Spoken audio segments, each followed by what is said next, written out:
नमस्कार दोस्तों, आप सभी का स्वागत है स्टेनो हेल्प में। दोस्तों, डिक्टेशन की गति रहेगी 100 शब्द प्रति मिनट। डिक्टेशन है जनसत्ता के एडिटोरियल पार्ट से। तो स्टार्ट करते हैं। 3, 2, 1 स्टार्ट। इस महामारी के वक्त में कोरोना संक्रमण के निदान से जुड़े चिकित्सा उपकरणों और जरूरी दवाओं पर वस्तु एवं सेवा कर यानी जीएसटी में कटौती निस्संदेह एक सराहनीय कदम है। शनिवार को जीएसटी परिषद की बैठक में ऑक्सीमीटर, ऑक्सीजन सांद्रक, वेंटिलेटर, कोरोना जांच उपकरण, रेमडेसिविर आदि पर जीएसटी 12% से घटाकर 5% करने का फैसला किया गया। एम्बुलेंस पर 28 से घटाकर 12% और सैनिटाइजर पर 18 से घटाकर 5% कर दिया गया है। कवक संक्रमण की दवाओं पर कोई जीएसटी नहीं लगेगा। हालांकि यह फैसला कुछ और पहले किया जाता, जब देश में हर तरफ इन चीज़ों की मांग बढ़ गई थी और कई चीज़ों की कमी की वजह से लोगों की परेशानियां उठानी पड़ रही थी। तब शायद ज़्यादा लोगों को राहत मिलती, मगर चूंकि सरकार पहले ही जीएसटी संग्रह में भारी गिरावट की वजह से परेशानियों का सामना कर रही है, इसलिए उसके लिए यह फैसला करना आसान नहीं था। फिलहाल इन वस्तुओं पर करों में कटौती अगले कुछ महीनों के लिए ही की गई है। फिर भी अभी कोरोना संक्रमण की समस्या पर पूरी तरह काबू नहीं पाया जा सका है। कवक संक्रमण के मामले लगातार बढ़ रहे हैं। ऐसे में इस कटौती से लोगों को राहत मिलेगी। विराम पैरा। कोरोना संक्रमण के उपचार में खासा खर्च बैठता है, कई बार सामान्य आय वर्ग की क्षमता से बाहर। हालांकि सरकारी अस्पतालों में मुफ्त जांच और इलाज की व्यवस्था है, फिर भी कई जगह कुछ दवाइयां और उपकरण उपलब्ध न होने के कारण लोगों को खुद खरीद कर लाना पड़ता है। निजी अस्पतालों में तो सारा खर्च मरीज को ही उठाना पड़ता है। इस तरह कोरोना संबंधी उपकरणों और दवाओं पर कर में कटौती की वजह से लोगों पर खर्च का बोझ कुछ कम हो सकेगा। सरकार के लिए यह फैसला करना कठिन था, क्योंकि इस दौरान कारोबारी गतिविधियां रुकी या फिर धीमी होने की वजह से पहले ही जीएसटी संग्रह में भारी कमी दर्ज हो चुकी है। मई महीने में जीएसटी संग्रह 1 लाख करोड़ रुपये से थोड़ा ही अधिक रहा, जबकि अप्रैल में यह 1.24 लाख करोड़ था। वित्त मंत्रालय ने 5 करोड़ तक के सालाना कारोबार करने वालों के लिए जीएसटी भुगतान में 15 दिन की छूट दे रखी है। ऊपर से तमाम जरूरी खर्चों के अलावा कोरोना संक्रमण से लड़ने में काफ़ी धन व्यय हो रहा है। इसमें राज्यों को भी मदद देनी पड़ रही है। फिर भी उसने करों में कटौती करके अपना मानवीय दायित्व निभाया है। विराम पैरा। जब से केंद्रीय कर व्यवस्था लागू हुई है, तभी से किसी न किसी अड़चन की वजह से इसकी दरों में लगातार संशोधन करते रहना पड़ा है।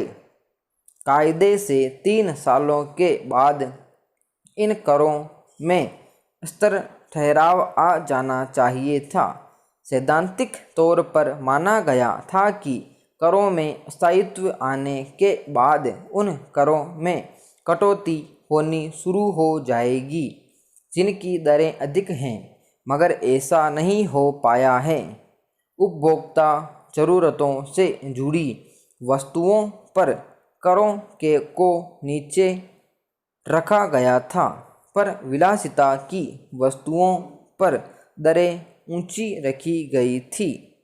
मगर बहुत सारी वस्तुएं ऐसी हैं जो सामान्य उपभोक्ता के उपयोग में भी आती हैं, जैसे एम्बुलेंस सेवाएं।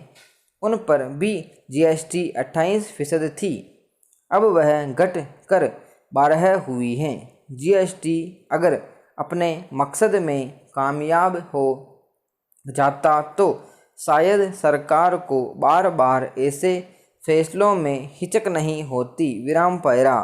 धरती पर सभी लोग स्वस्थ हो, इससे बड़ा इंसान का हासिल क्या हो सकता है। चाहे अमीर देश हो या गरीब देश, सब आज इसी चिंता में हैं कि स्वास्थ्य के मोर्चे पर दुनिया को कैसे सुरक्षित बनाया जाए। समूह 7 के शिखर सम्मेलन में भारत ने वन अर्थ वन हेल्थ का मंत्र दिया है।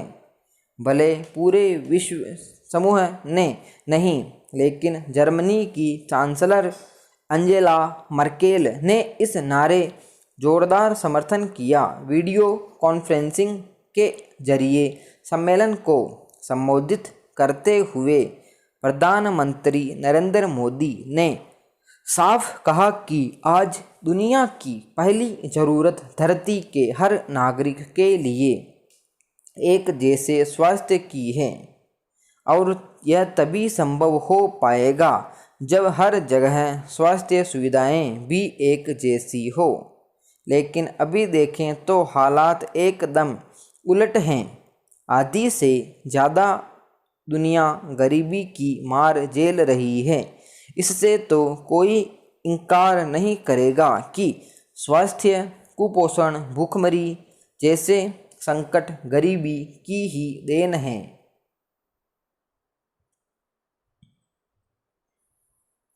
और इसके लिए अमीर देशों की नीतियां ही काफ़ी हद तक जिम्मेदार हैं। तब धरती पर हर नागरिक के स्वस्थ होने का सपना कैसे साकार हो, इस पर अब खुद को गरीबों का मसीहा कहने वाले देशों को सोचना पड़ेगा। गरीबी से छुटकारा पाए बिना तो वन अर्थ वन हेल्थ का नारा सपना बनकर रह जाएगा। विराम पैरा। दुनिया महामारी के भयानक दौर से गुजर रही है। संकट अभी टला नहीं है। बस राहत की बात इतनी है कि विकसित देशों में टीकाकरण अभियान जोरों पर होने की वजह से संकट को साधने में मदद मिल गई है। लेकिन यह राहत चंद देशों में ही नज़र आ रही है। गरीब और विकासशील देशों के हालात तो बता रहे हैं कि उन्हें अभी लंबा संघर्ष करना है। गरीब देशों में तो अभी जांच के भी इंतजाम नहीं हैं। जब भारत जैसा दुनिया का बड़ा टीका निर्माता खुद टीकों की भयानक कमी झेल रहा हो, तो बाकी मुल्कों का क्या आलम होगा, इसका अनुमान सहज ही लग जाता है। ज़्यादातर टीका निर्माता कंपनियां अमेरिका और यूरोप की हैं। इनके टीके महंगे भी हैं और पहले ये अपने देशों की ज़रूरत पूरी करने में लगे हैं। ऐसे में समूह 7 के देशों ने गरीब देशों को 1 अरब टीके दान देने का जो ऐलान किया है, उसे फ़िलहाल बड़ी पहल के रूप में देखा जाना चाहिए। इससे यह भी झलकता है कि महामारी को लेकर विकसित देशों में किस कदर चिंता व्याप्त है। अमीर मुल्क अब इस हकीकत को समझ चुके हैं कि जब तक सभी देश महामारी से चंगुल से नहीं निकल जाते, तब तक वैश्विक अर्थव्यवस्था को पटरी पर ला पाना आसान नहीं होगा। इसमें कोई शक नहीं कि इस चिंता में उनके अपने हित निहित हैं। विराम पैरा। समूह 7 के देशों में America, Britain, France, Italy, Germany, Japan और कनाडा है। इन सभी ने कोरोना की भारी मार झेली है, इसलिए यह वक्त महामारी से सबक का भी है। जो देश टीका बनाने में अग्रणी हैं, उनकी प्राथमिकता यही होनी चाहिए कि बाजार और मुनाफे से पीछे हटकर दुनिया के उस हर देश को टीका मुहैया कराएं जो इसकी पहुंच से बाहर है। अपनी बात करें तो हमने भले टीकों की कमी का संकट झेल लिया हो, लेकिन अमेरिका सहित कई देशों को टीकों का निर्यात किया, जबकि अमेरिका जैसे देश ने ही टीके बनाने के लिए भारत को कच्चा माल देने से यह कहते हुए इनकार कर दिया था कि पहले हम अपनी ज़रूरतें पूरी करेंगे। अगर अमीर देश इस रवैये के साथ चलेंगे तो धरती पर सबके समान स्वास्थ्य का लक्ष्य शायद ही कभी हासिल हो पाएगा। विराम समाप्त। दोस्तों, ये थी डिक्टेशन एक्यूरेट 100 WPM की। इसमें टोटल शब्द है वो है 1129 शब्द है। इसकी जो ड्यूरेशन है वो है 11 मिनट और 17 सेकंड की। काफ़ी अच्छी डिक्टेशन है दोस्तों। आप सभी लोग लिखिए, कम से कम गलतियाँ करें। डिस्क्रिप्शन में लिंक दिए टेलीग्राम ग्रुप की, ग्रुप ज्वाइन करें और टेलीग्राम से मिलान करें। PDF से मिलान जरूर करें वीडियो कि किस प्रकार की गलतियाँ आपने डिक्टेशन में की। मिलता है नेक्स्ट वीडियो में।